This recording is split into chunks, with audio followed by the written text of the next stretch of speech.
Recently, I gave a talk at an event in London called the Top Boy Academy, and it was about how you make it in creative industries and how to stay on top of the digital landscape. The event was a series of talks, workshops, demos, and it was produced by a platform called NTS Radio with Netflix to celebrate the release of the new Top Boy series, giving young Londoners an insight into the inner workings of music, TV, and the film industries. I was speaking alongside loads of the cast members from Top Boy, some featuring Ashley Waters, Michael Ward, and the writer Ronan Bennett, as well as industry experts from the extended NTS family, filmmakers, casting directors, DJs, costume designers, and more. All of the recordings from the event, including my talk, is available online now. If you're interested in learning about creative industries and how to carve a career in media, search for Top Boy Academy on Apple Podcasts or Spotify, or check the NTS site at nts.live. How are you? I'm well. I'm fine. I'm good. I'm tired all the time, Jackie. Why? Because I'm now in a phase where I'm busy and I'm happy to be busy. But when it's like going from like a dead rest into a 100-meter sprint, you're gonna gas out. Do you know what I mean? Yeah. So even when you was talking about getting a cold, like I was like midway through the tour and just got hit with the maddest cold, and just like it sat me down, and it made me realize I need to kind of really focus on like health. Do you see what I'm saying? Like, what's your balance like? What's your balance like? Like in terms of like work to like personal life. Yeah. It's like 80% work, 20% personal life. Yeah. But like now, I enjoyed the 60-40. I enjoyed the 70-30. Do you get me? Now I'm more or less ready for it to be 80-20. Yeah. Do you get me? Yeah. Like, it's been about, the last time I put a full project out was 2 years ago, because that's the thing. Everyone keeps calling my things albums, but it's not. Like anyone could have an argument. If Julie was here, she'd probably like yell at me and say, "No, it's an album." I'd say, "No, it's not. It's an EP." But it's just because like. So what are you? Oh, so you're saying that Cashmere Tears is an EP? Yeah. Oh, okay, fair. Yeah. Because it is. How long? It's 10 songs. It's 10 songs. 10 songs. So it's like that's the borderline of like album length. Like. Yeah. Well, yeah. This is the thing, because like EPs obviously historically EPs used to be like 4 songs and that, but things have changed, didn't it? Yeah. But then remember, 10 songs used to be too short for an album. Yeah. It was kind of like at least 13 songs. With that being said, though, some of the best albums historically anyway are 10 songs. So exactly. I but just feel like the abbreviation needs changing. And I've now changed it to Extended Project. Extended Project. Oh, okay. Yeah, I like that. Yeah, instead of Extended Playlist. Yeah, do you know what I mean? That's nice. That's what it is. So, but in between that, I just went through the maddest. Like, genuinely just like, my life spiraled into this state where I couldn't figure out heads or tails. Do you see what I'm saying? Yeah. And so by the time I got back to myself and I was able to make music again and was ready to do it, I was so ready. You get me? That's why like now people will see me, they're like, you seem a lot happier, like you're chilling, everything's good now. Yeah, because I'm good now. Like I'm ready. Like let's go. Like I'm attacking everything now. Do you see what I'm saying? So we're trying to stay busy. Like we just finished the Kano tour. Before I did the Kano tour, I did my tour. Yeah. I'm about to do Daniel Caesar's tour. Cold. And then I think we might hit the States over the winter, maybe, hopefully, fingers crossed. Yeah. Just sorting out work visas. Yeah. Let's talk about touring actually quickly. Like, firstly, the Kano thing, I was in Jamaica, innit? So I missed the Royal album. Oh, no. I know, I'm not gonna lie. I know. I haven't had FOMO like that. Oh, no. Wow. Did you there? No. I've never been anywhere. Oh, I'm sorry, I've never guys. been, like, anytime I've ever been in Jamaica or certain places, I've never really looked back and thought, oh, like, I should have been there or whatever. But this one here... No, you should have been there. It was ridiculous. Yeah, I know, it looked... Oh, man. And you know what is mad as well? Man. I tell you what's so good, yeah? It's so good to see Kano, in particular, yeah, being so creative with his artistry. Oh, man. Do you get what I'm saying? Like... I was on Instagram today and like he put a post of him doing something with Spotify. Where is it? I think he did it. Abbey Road. Abbey Road, that's it. And then he's got like, you know, the steel pans and stuff like that. And he's talking about the black female string section. And he said, I just want young black girls to see that. And think that's sick. That's sick. I want to do that. Yeah. Like when I say that's the tour I needed, bro. Like I've supported tours before. Cool. All amazing. Big up everybody that's like backed it. Kano's tour in particular, it's like I try and bring a bigger element to my shows. Do you see what I'm saying? And within my world, I was like, cool, I've kind of got that sorted. That's like down packed.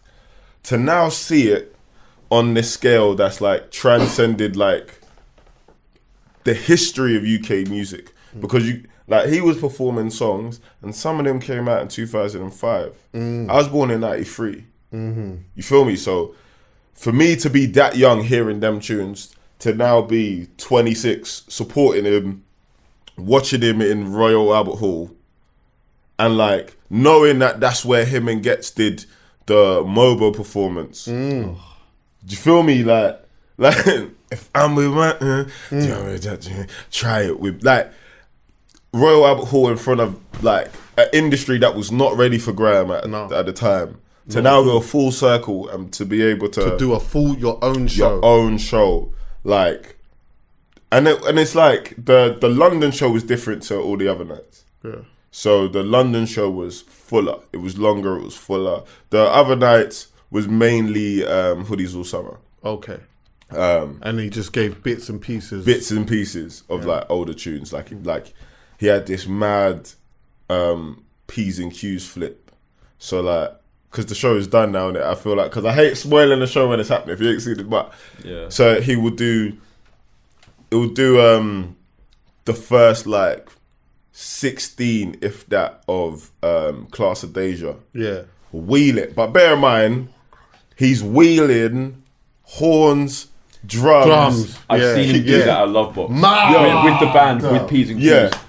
Like wheel a whole band. I haven't seen anything like that before. And it's weird the way the musicians play. They play like they've wheeled up. You feel me? Like they'll start riffing like they've wheeled up, and then he's like, nah, the energy levels ain't there, and then you just hear bam, bam, bam, bam, bam, bam, bam, bam, bam. Everyone loses their minds, and like even hearing that song with the horn section, you forget like how big that song can, because when it was probably made on a little Casio keyboard somewhere, do you know what I mean? Like drum sample, loop or whatever, blah, blah, blah. But to now hear it with like a free section of horns. Yeah. Do you get me?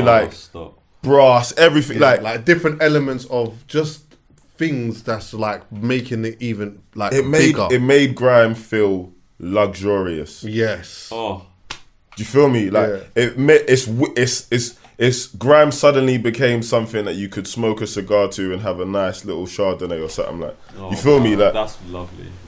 That's Kano. You feel me? Kano, that's Kano. Like, and it's not like you can't tug with the cigar and the wine, because when a certain tune comes on, do you get me? Every day, do you get me? You're there, like. Of course. But you can sit back and appreciate what he's saying because he's rapping things in a way that's a conversation. Yeah. So he's not looked down on anybody he's trying to help. He's not looked down on the ends. No. He's extended a hand with this project and said, listen to me, I understand what's going on, so I understand you, so let's talk. Yeah. Rather than me preach. Yeah. And like, seeing it at, D-Double come out and got a reload of saying, ooh. But like, the lights have come on and then you just see how grand. I love how minimal the like lighting production was. Yeah. It was spotlighted. Perfect. So like, nothing. If somebody was playing, like sometimes it would be completely black on Kane and it would just be a spotlight on the piano. Okay. And the piano would be playing, and then that will cut out, and then you'll see Kane standing there with like the choir. Then the lights will go black, the choir will go, and then it will shoot over to the horns, and then the horns will start doing mad, and it will come back to him, and it feels like he's telling a story and weaving it all together. Yeah, impeccable show. Bro, this is the thing. It's things like that, that literally, and not even just like all of the big things, but all of the attention to details and stuff like that, that like makes you understand levels. Do you know what I mean? Like, and also not even just levels, like mindset and how people take towards doing their own artistry, in my opinion. Yeah. Because some people are just kind of on a thing of, I'm just going to turn up and like, I am just who I am, innit? I'm just me. So I'm just me and I'm just lit and that's just enough. Yeah. But like, sometimes it kind of is, but that's not like, it's not really. Do you get what I'm saying? Like, you could do a hell of a lot more. I tell you what you can do. You can turn up and you can just do you and just be lit. Or you can give people something that is like a statement, something that is going to make people talk about it for a very long time. And I guess it just depends on what matters to you. Yeah. Do you get me? Yeah. And that's why, like, I would say that, and even one of the reasons why you're here anyway, you know, I always say I'm not even, like, when it comes to doing this podcast, I'm not trying to have a conversation with everyone. But like, one of the main things that won me over with you was actually going and checking your live show. Oh, yeah. Which so one, like, was it Coco? Yeah, I went to the Coco one. That's your most recent live one, right? Your headline. That was November last year. So have you done a headline show since then? I've done. I know you're doing Roundhouse. Well, I'm doing Roundhouse April next year. So that will be double Coco, which was like, yeah, of course. So I came to Coco, but I actually came to Coco. But we did a tour. We did a show this year. Oh, you did a show this year? We did. I did 2 for London this year. So I did a tiny one that was free. Oh, okay. Recently. Yeah, based on a sign up. So I was just like, all right, free tickets, sign up, and we had like 3,000 people on the waiting list for that show. And we did that one because I did Field Day, but they fucked up my performance and cancelled my set. And like, like the thing about me is like, I get love from the UK, and people from the UK will show up and support. But the love I get worldwide is almost more infectious. Yeah. So people will fly in from different countries when they see me doing a certain festival, especially if they build me a lot. So people had flown in from all kinds of places to see the Field Day performance. Show up, it's raining, and then they cancel my set. So I'm like, nah, that's crazy. This, I'm gonna do a show. So we did this show called For You, which was free. Put the tickets out, and then that was such a big success that I was like, all right, I want to take this on the road. But like, my thing was like, whenever I've dropped a project in the past, it's always come with such like this weight and this intensity of like, what's it gonna do? What's the number saying? Like this anxiousness. Are you that? You're not that artist though. And I'm not. But you're always gonna. Like you're gonna sit up. You're gonna check the tweets. You're gonna check the initial opinions. You're gonna see who's listening, who's posting about it. I didn't want to do that. I'm sorry to interrupt you though, bro. I feel like there are categories of artists that you look for different things, and like with that. In certain like especially when it comes to sales and stuff like that, there's like a category of artists that like, you know, that's their thing, like the first week sales, the chart position and stuff like that, like,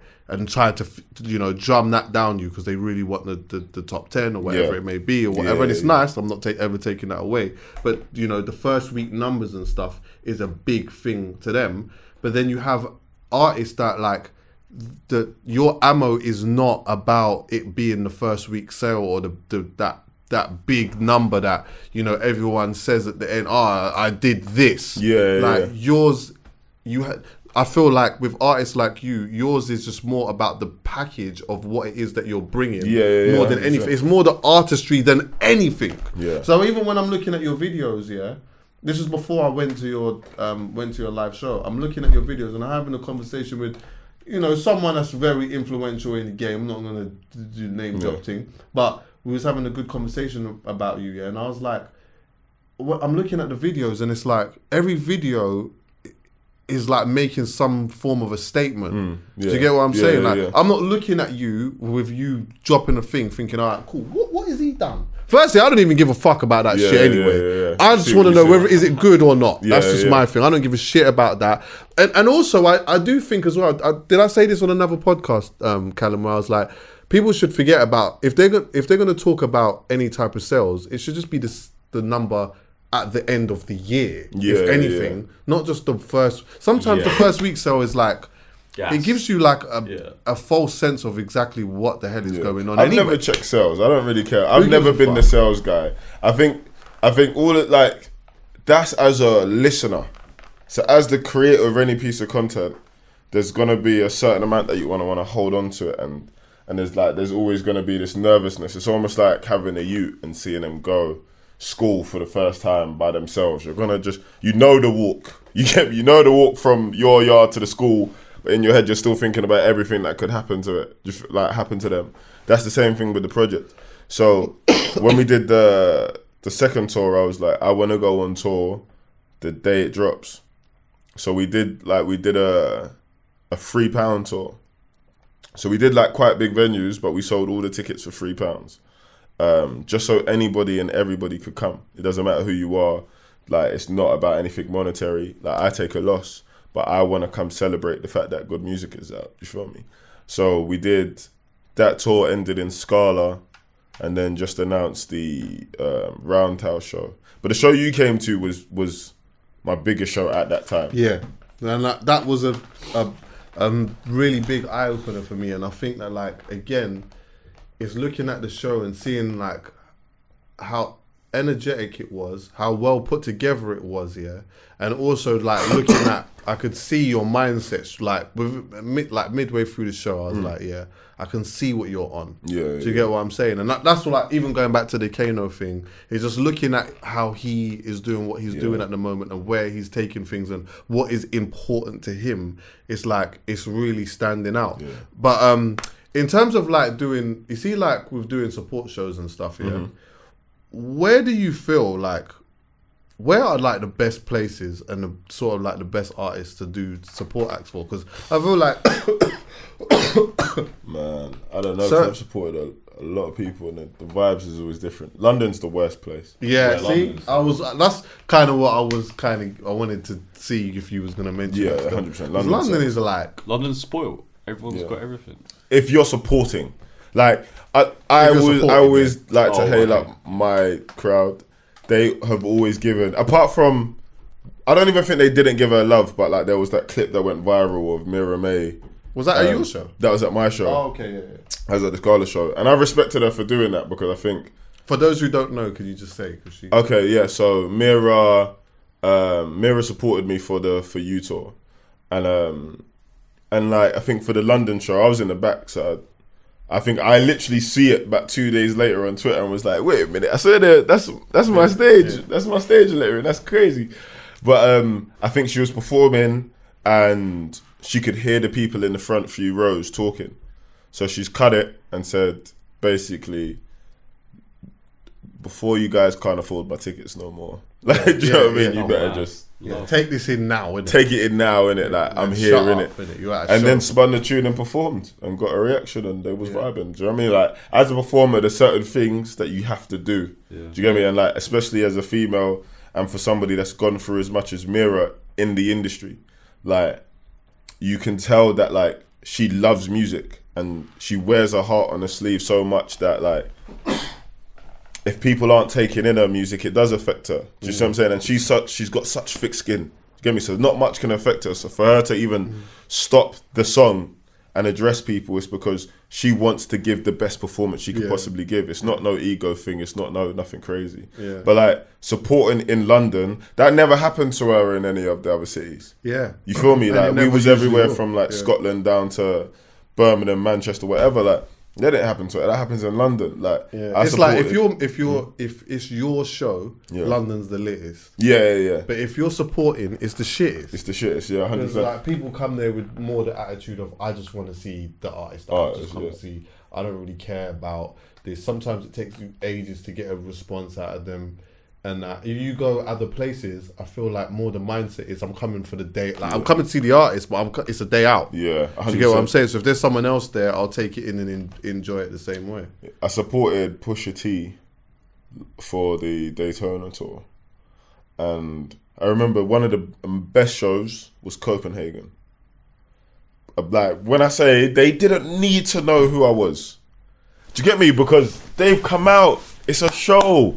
We're ready. Let's have a let's fucking go. Like, they're almost baiting me, like, give us another one. We'll show you what we can really do. I'm like on fire. The next day's London. I swear to God, I've never like emotionally crashed that much. Really? It was awful. And I remember switching at the crowd the same way. Mira switched at my crowd. I said, listen, the next time you see me in this place, it's sold out and you're not going to be here. And I walked off the stage at the end of it. Really? Yeah. Like, because it was one of them ones where it's like the sheer basics of performer to crowd response, vibration, they weren't even giving me that. You feel me? And it's like, you've come to watch Pusha perform, sick. He's American, sicker. But someone from here is on stage right now. Yeah. Do you get me? Like, trying to bring the vibes that we know. Like, you get me? These ain't even vibes that was alien to them. Like, I'll switch, you saw it, I switch into a grime set midway through just to throw people off because people think I can't do it, you see it? Yeah. So I'm like, switch into that, boom. And they're just staring at me, like, and I've done that set in places that's never heard grime. Yeah. Do you get me? Like, and that's so dumb. And they go off, and London's just looking at me like, yeah. Do you get me? Like, London is the worst place to support. Yeah, I've seen. If I can avoid it, I will. Like, even Daniel Caesar's tour, like, I'm doing the Europe dates. Okay. Yeah. Not the UK. Yeah, not the UK. Yeah, because I could imagine London, like Daniel Caesar, London. Everyone's just going to be standing more so just waiting for slow jams more than anything, which like that might be, it might be the weirdest one. But yeah, it's like I don't know, man. I feel like probably the mindsets and stuff is just very different from when people come out. But you know what? Yeah. Anytime I've ever worked with an artist and we've been doing like support acts and stuff. You DJ for Jay Prince as well, right? Yeah, I do Jay Prince and that. We came off a really good tour at the end of the beginning of the year, which was sick. It was just such a vibe, man. Like everywhere was good as well, but I guess it's different because it was his headline show and whatever. Yeah. But yeah, I've played for him and a bunch of other artists as well, yeah. But anytime we've done like support acts and that, or support shows, and it's been like the crowd's been super dead, I've, as a DJ, have sort of more encouraged them to be on a thing of like, I'm vibing with you, fuck them. Me and you, we have it all day. Do you get what I'm saying? I'm not gonna stand there as a DJ and just press a tune and just leave you out there like that. I tell you what, I'm gonna jump up and down. Me and you will have it. In fact, maybe what you might want to do is not like do the like everyone make some noise and do all of that, because right now it seems like So you know what? Me and you, let's do our thing. Let's do our thing. Let's do our set. Enjoy it. Get lit, and then we just come off, and then people can just, you know what I mean? Because you never, that's the thing, you never know who's gone to a show. Sorry to interrupt you again. It's got to be hard because you're the person at the front of the stage, and everyone's looking at you. Yeah. So when it's not lit, it must be like. Yeah. 100%. It drains you, like, and you don't know why people have gone to a show for somebody else. So like, some people might have gone there just to even. Will watch the main artist. They didn't come here to have a good time at all. They just wanted to see what was going on with this, just there because they're there or whatever. Like, the weirdest person, it's not the weirdest, but she's not the weirdest person, but it was a weird link. I supported Anne-Marie. Oh yeah. And I had to jump off that one. That was one where I was like, I don't think I could do this night after night. Because like we did the first date, which was Brixton Academy. And like, like if you're performing to a crowd that doesn't get you, especially as a support, oh man, that is the longest 30 minutes of your life. Really? And a one that's a crowd that size as well. Oh. Surely that amplifies it. 5,000 people just stood still, just looking at you. Oh yeah, I've had some of that shit. It's fucked. And then what was weirder is obviously her crowd is younger. Yeah. So it's kids now.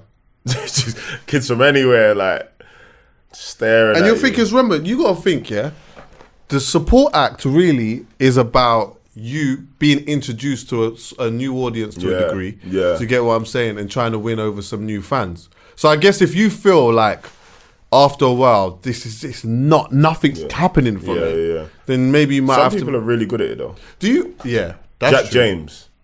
Have you heard of Jack James? No. Jack James, he's a new kind of R&B singer. Yeah.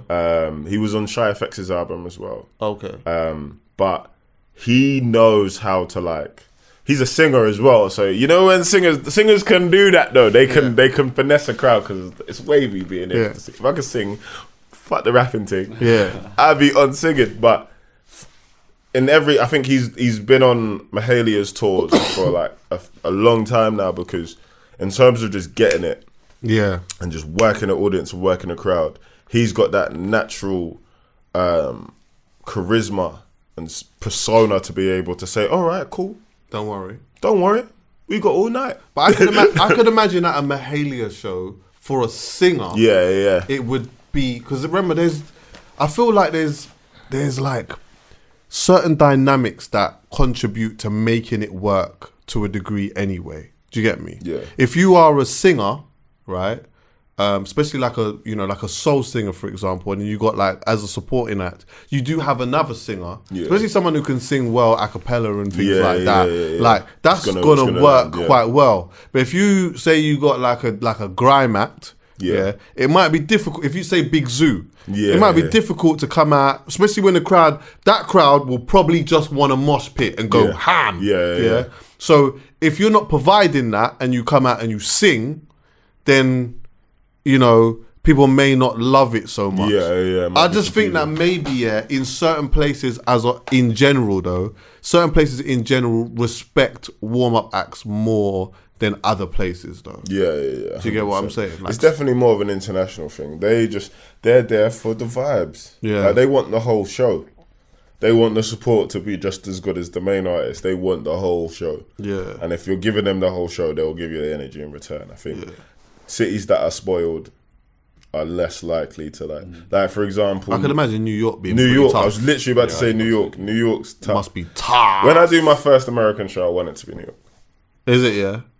I like the belly of the beast, man. Like, I'm like one of them people where it's like throw me into like where it's not gonna work, and I promise you I'll make it work. Yeah.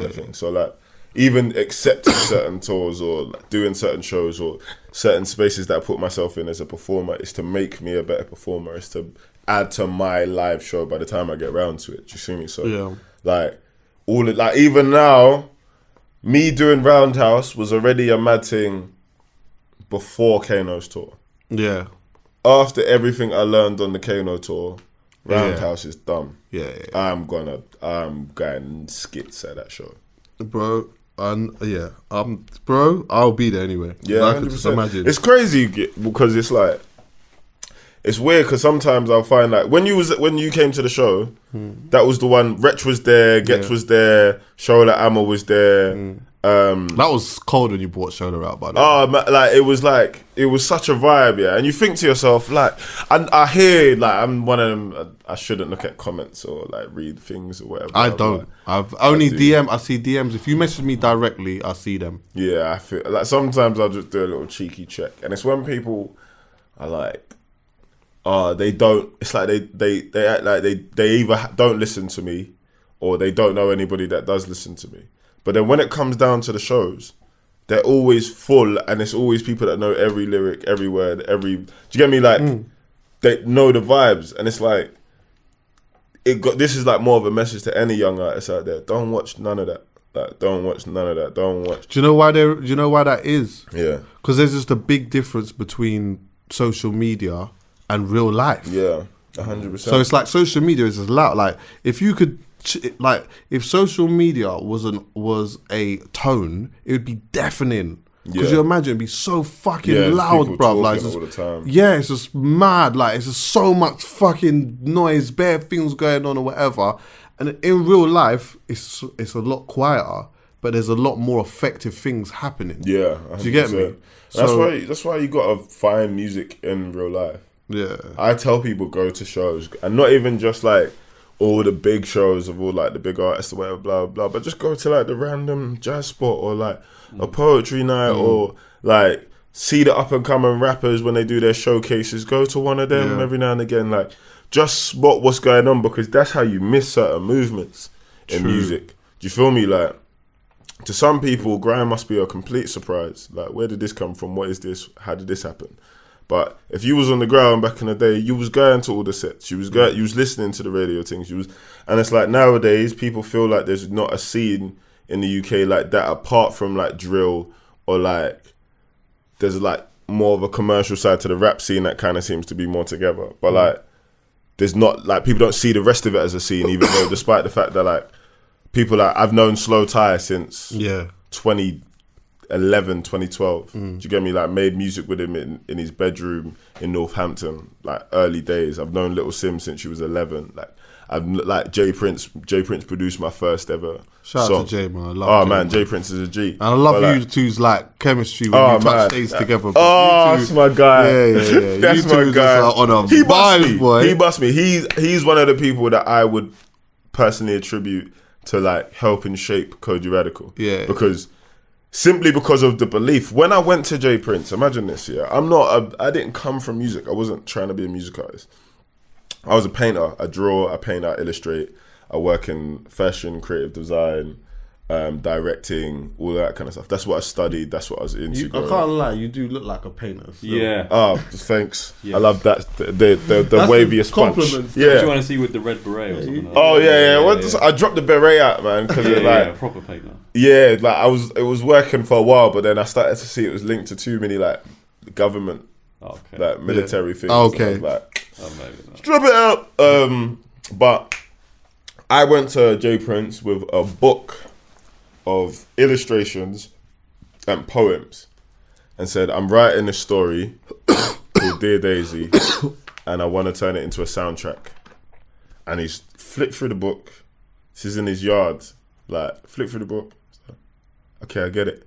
Closed the book, pulled out this random sample of like this like old French waltz music and chopped up my first tune in front of me. And like as I was reading the poems over the things, he would tell me to do different things with my voice. Like, no, I read this bit like how you read it to me when you was reading it in the character's voice, and like say this like this, and maybe you can turn that into a hook.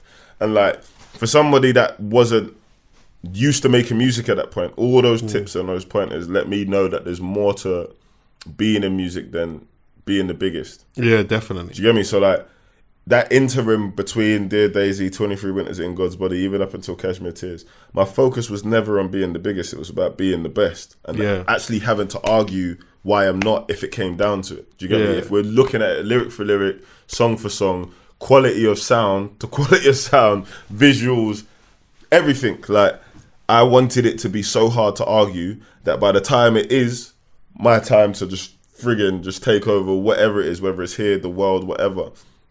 Because like 9 times out of 10, that could be a tune. Do you get me? You could have worked your whole life and had a great career and then have one tune that carries you now to like everybody's ears. You feel me? So like whenever that comes or however that comes is calm, it's whatever. But like actually being good and being like, that's why again, I always have to hail up people like Little Sims. Like, because I see a clip of her the other day playing the drums and rapping. Yeah. On stage. She's talented, for real. Do you feel me? Like, Yeah. like we talk about female MCs and rappers and things like that and put that like abbreviation on them and say, oh, the female rappers are like this and they rap about this, But it has to come to a certain point where you can't even look at the gender and you just have to say, this is somebody that loves music. Yeah, and they're You get cold. me? And they're cold. For what it is that they do. feel Nothing. me? Not because they're a woman or because they're this or because they're that. They're just cold. Cold. Jay Prince can make a tune out of thin air. Yeah, and you know what? I'm so feel happy that he got that gold link thing as Oh, well. The you mwah. say, yeah. Beautiful. So like when I hard. see it, I was almost Gold link nervous to featuring listen to it. talent, I was yeah. like, please If don't you let it haven't be a heard it, go and verse. check Not even it. on It's a rude called- one. Yeah, it's hard. Don't let it be a verse. Because an American audience will throw your verse away. Yeah. They will skip it. Yeah. It won't work. When I heard it was the hook. Yeah. And Yeah, the hook was hook. wavy. Wavy. If you haven't heard it, the song's called "You Say." Yeah, it's With, Gold Tyler, Link, the Creator. yeah, and Jay Prince. Listen to that; it's a proper vibe. The production as well. Who produced it? Jules. Shout out Jules. Is it? Yeah. Jules did it. That's a Jules beat. I got a couple Bad- pictures of bad you two boy. on stage, actually, from the Jay Prince's show. Oh snap! I Yeah. remember this show. Put that on the screen. Yeah, I'll put something on the screen. You know what I love Look at though? this bromance. Look I at know. Your For real, bromance for is- real. Hey, that's my guy though. I do also though. I genuinely love I'm always fond of artists, yeah, especially artists that I like, but like artists that like say things and just like talking about just real life stuff or whatever. Yeah?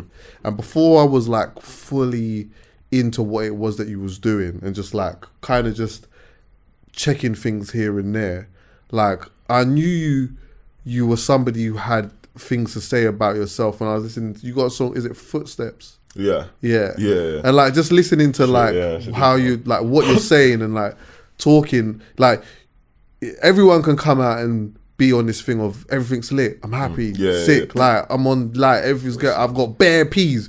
And you know, enough times, yeah, I've noticed that there's, and I know this for a certified fact, yeah, that there are certain artists that come out on this bare peas thing that are at the lowest point in their life financially. 100%, So you get what I'm saying? They 100%. might even have peas in the bank, but their outgoings is just doing a complete madness. A different thing. So it's like, see, around that time as well, yeah, like was you kind of at, was that your lowest sort of point? See, like the point where you talk, see, like now when you talk about, you've spoken a lot about like depression and anxiety and stuff from back in the day or whatever. But musically, I'm trying to work out at what point you was there. Okay, so Footsteps, no.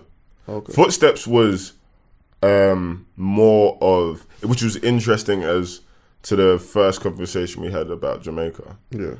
Because Footsteps was around the time where I was starting to reconnect with my diaspora and really understand Ghana and the decisions that my parents made to come to the UK in order to give me this way of life. So I think at the time, with all that kind of angst and anger within me, a lot of that was just like frustration in terms of how I was being seen in one respect, because I think where I had came in as a poet in terms of music, a lot of my initial discussion points or conversations were a lot more political. So people would just put me in this political poet category called there. And I think one of the most poignant lines on Footsteps is, do you think I give a fuck about a genre? I'm still trying to send my parents back to Ghana. I've been losing weight, trying to find my way or find the answers, but I realised the same things that made can break the martyr. And it's like, cool, if I'm going to stand up and say I want to be all of these things for young artists that really want to be themselves and do something else, people have to understand the same things that music gave me in terms of like love, appreciation, money, happiness, shows or whatever, cool. It gave me depression, it gave me anxiety to the point where I had alopecia. The alopecia gave me insecurities about the way I looked and how I could be seen in public. So then I would hide from most social situations and didn't want to be out.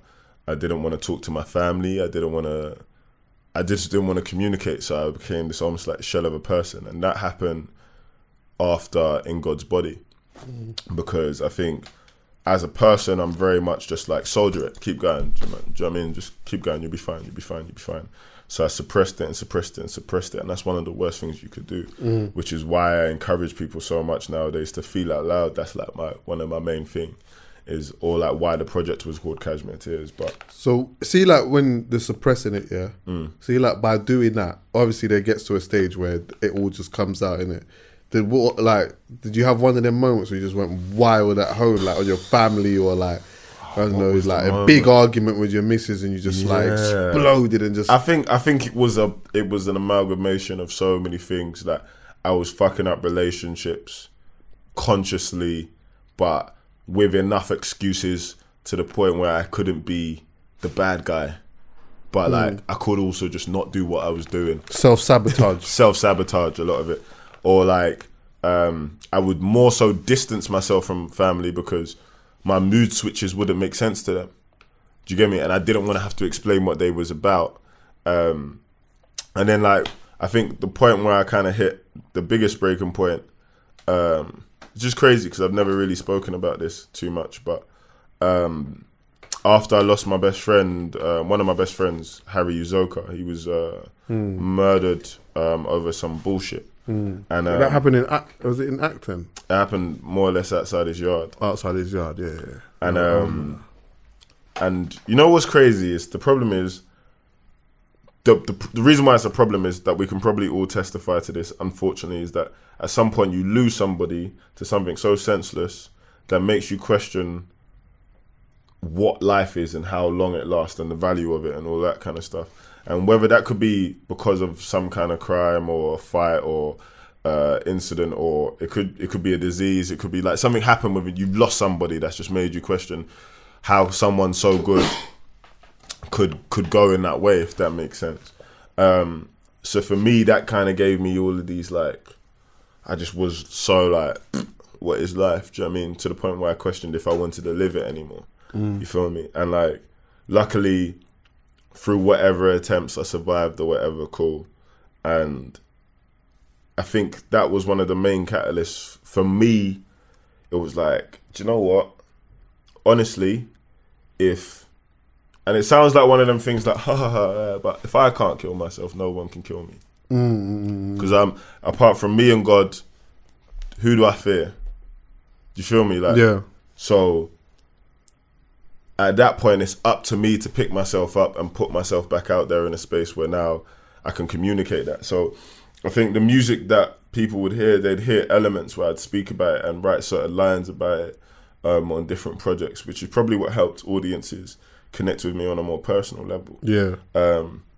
But by the time we got to Cashmere Tears, even picking the singles, the first single we picked was a song called Can't Go Back. Yeah, and even with that, like, Can't Go Back, it's like, if you say you're in your yard, yeah, and you're just getting ready, and you're just listening to it, like, casually, you might miss it. Yeah. Do you get what I'm saying? It's a vibe. Yeah, it's a vibe. It's a vibe. It's a vibe. But when you actually hear what you're saying, like, you don't want to die no more. You don't want to have that feeling of, wanting that being you stuck, don't want to be. Yeah, exactly. And seeing things happen to family and losing friends and all that kind of stuff. That's all in the verses, it's all in the hook. But it's such a vibe. And the inspiration subconsciously came from Hey Ya, Outcast. Oh, really? Yeah. Because if you listen to that song, or let's say if you take that song and play it on a slow acoustic guitar, it's really sad. Do you know what I mean? It's a really sad song. And people have done it on YouTube and things like that, that they've like...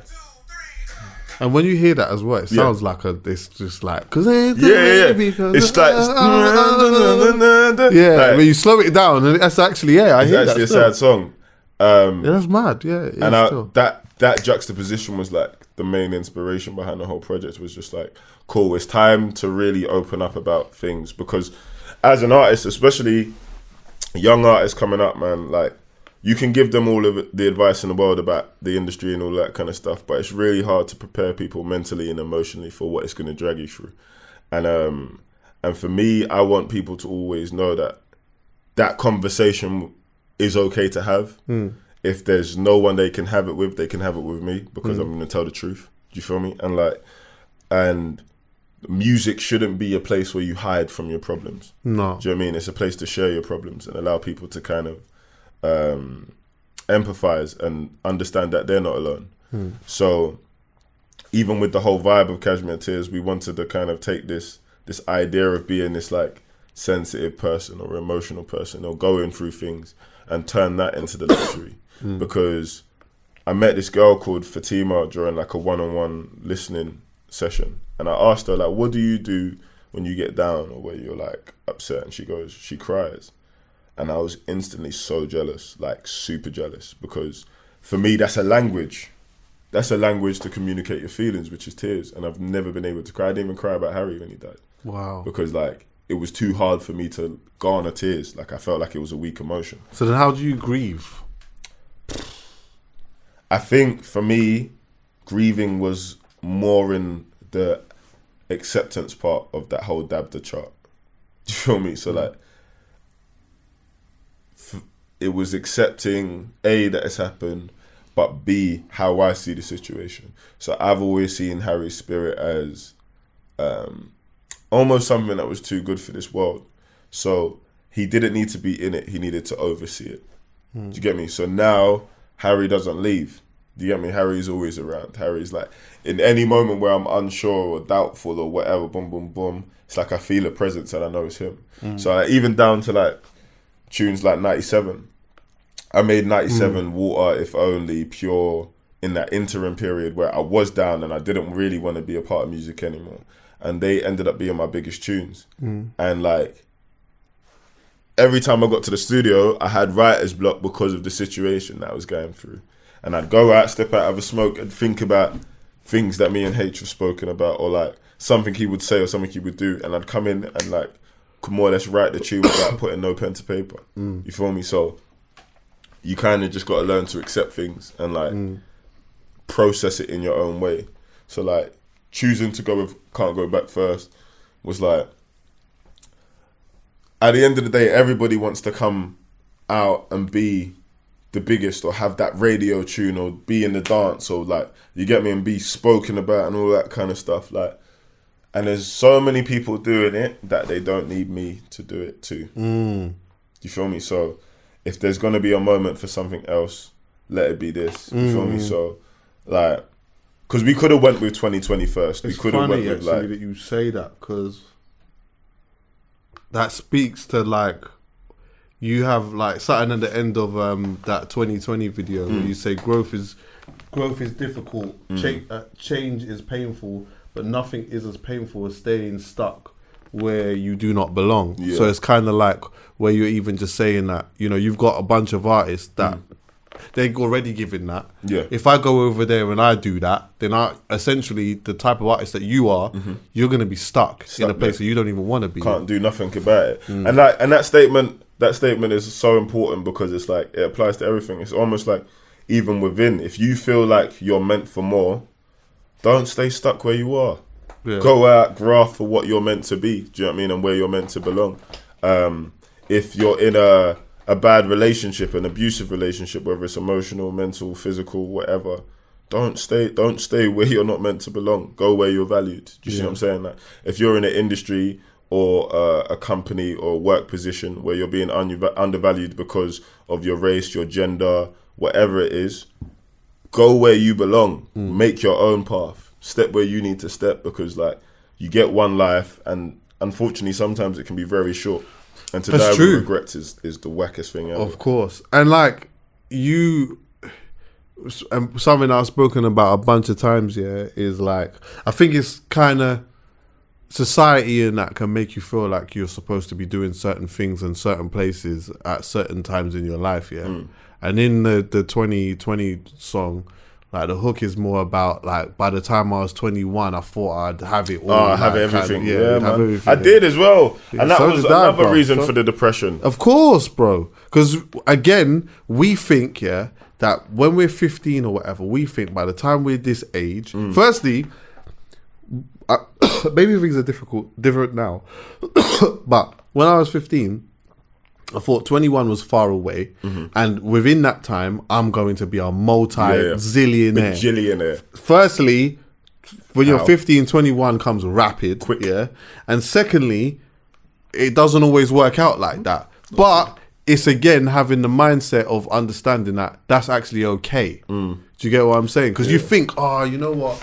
When you get to that age and it's not happening, you think it's the end of the world. Why haven't I got this? Why ain't I successful? Why ain't shit happening for me? And that depresses people. 100%, because you constantly feel like you're expiring. Exactly. Day by day, and you can't. If you got the skill in whatever it is that you're doing, you can't. No one can tell you. No one can kill you but you, and you can't even kill you. So you get me? Like, that's my thing. It's like just what's everyone doing? Like, there's so much, especially in the UK. This is why, like, even when I come in, the first thing I was doing was like, I rate my man, I rate this person, I rate this person. There is so much talent here, so much talent we see, talent we don't see, and the problem is, I think people almost become afraid of trying to get to that next step because of the work that comes with it, and the no's and you get me, and the lows that come with it.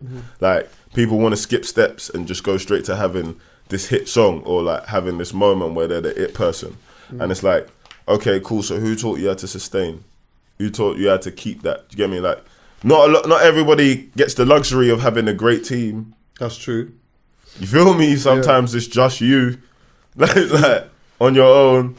So, do you feel like do you feel that it would be beneficial for like the music industry? See, like with how things are now, yeah. A lot of people are talking about like just their mind state, how they feel, all of these type of things, yeah. Do you feel?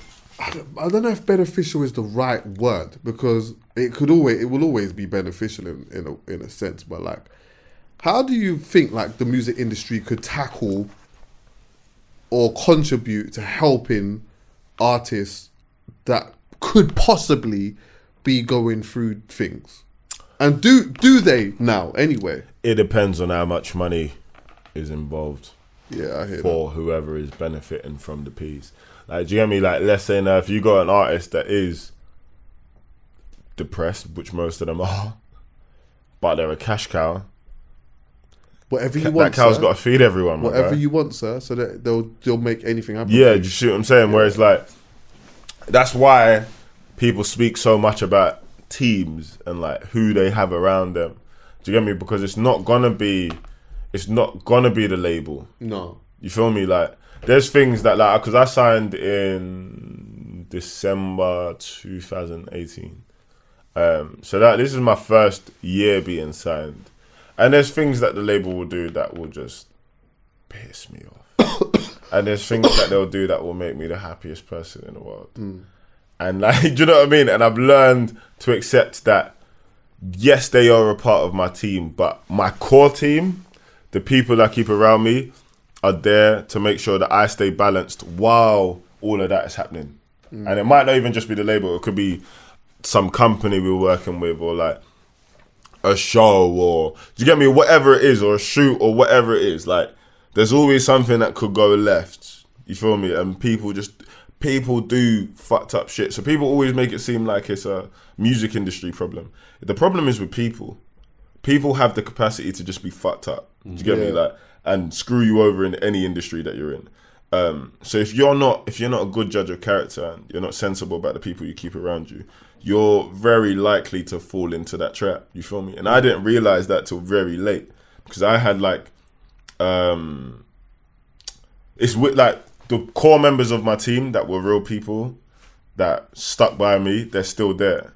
People that weren't left me at a time that was very just like, wow. Do you know what I mean? And like, you could see it, because I think at certain points it's either not financially viable to them, or it's not, it's like, I'm not the it thing, or I'm not this, or I'm not, you get me? So they just go where the attention is and where the people are. And that might not be you at that time. And those are the people you got to let go. Yeah. You get me? It's all right to shed. Do you get me? Like losing contact with people is not the end of the world. That's for real. That's true. It's all right. Yeah, that's so true. Do you see what I'm saying? Because the people you stay in contact with, you do so because they're good for you. Bro, I'm going to bring you back, because there's a lot more to talk about. And I know Poet would like to be here. I know. When you do come back. I know. I know in his, like, I could hear in his tone, he was actually like, really sad. Because he didn't know you was coming. He didn't know. I told him the time that we was recording, but he was in Manchester. So, yeah. And he might have told me, no, don't have him on this week. Do it another time. You know. But like, do you know what, Chucky? I'm a phone call away, man. I'll come down. We'll at some point we'll connect again. Yeah. The good thing is we've had this chat, so we've skipped over like talking about the music and all that stuff. Yeah. Next time, I just want to have a chat. When you're doing the fight talks, I'll be very offended, especially if it's anything to do with boxing or mixed martial arts. Okay, are you into UFC and that? I'm deeper into. When I say deeper, I mean I'm up. Okay. UFC, whatever it is, whatever the card is, cards on at 3 a.m. You're there. Okay, sick. Right. Yeah. You feel me? Like, I'm in UFC. Boxing, not so much. That's boxing, I'll watch if it's a big enough fight, like the AJ fights and all that stuff. I'll check out. Cool. I'll watch some fights here and there, but UFC is my thing. Yeah, but is it your thing, or is it in?